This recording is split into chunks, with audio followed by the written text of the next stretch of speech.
Est-ce que vous pouvez enlever les aliments qui, par exemple, n'existeraient pas ou seraient différents sans les abeilles? Oui, alors ce qu'il faut savoir, c'est que les abeilles sont responsables de 80% de la pollinisation, donc de la reproduction de 80% des plantes à fleurs, ce qui signifie que tout ce que l'on trouve là, il y a un risque important que si les abeilles n'étaient plus là, tous ces produits disparaîtraient. Alors il faut un petit peu moduler, c'est-à-dire qu'il y a quand même une pollinisation qui se fait sans intervention des abeilles, puisque le vent peut intervenir, les fleurs peuvent s'auto-polliniser. Donc finalement, on aurait tous ces produits, mais en très petite quantité, avec des qualités bien moindres.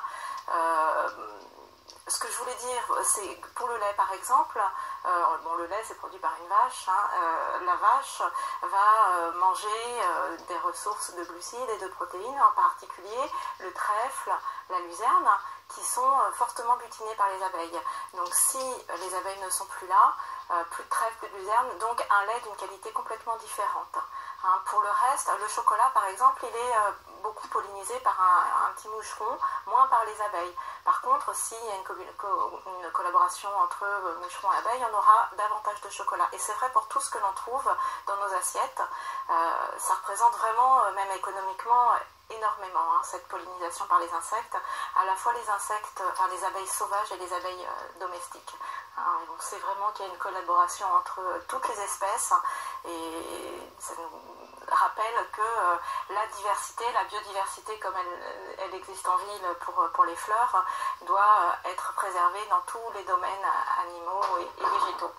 Voilà. Donc je retire globalement tout en laissant un petit peu.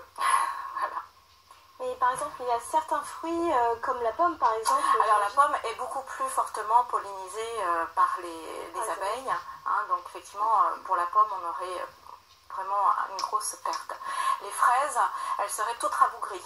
Vraiment, des études l'ont montré. Des fleurs de fraises ont été enveloppées dans des petites gazes pour éviter la pollinisation. Donc la fraise se développait tout de même, malgré l'absence d'abeilles, mais elle était toute rabougrie. Vraiment, bon. Et c'est vrai pour l'huile, par exemple, le colza produit beaucoup moins de graines et d'huile, donc on en tire beaucoup moins d'huile lorsque les abeilles ne pollinisent pas. Voilà, c'est vraiment très très très important. Donc les produits seraient moins riches et en quantité et en qualité beaucoup moins importants. On sait que pour polliniser l'ensemble des productions agricoles françaises, il faudrait 5 millions 200 000 colonies d'abeilles domestiques.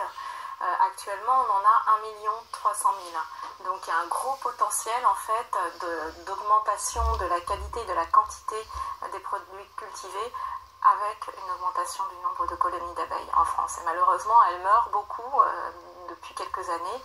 Alors on arrive à les renouveler, mais c'est vraiment très très compliqué pour les apiculteurs.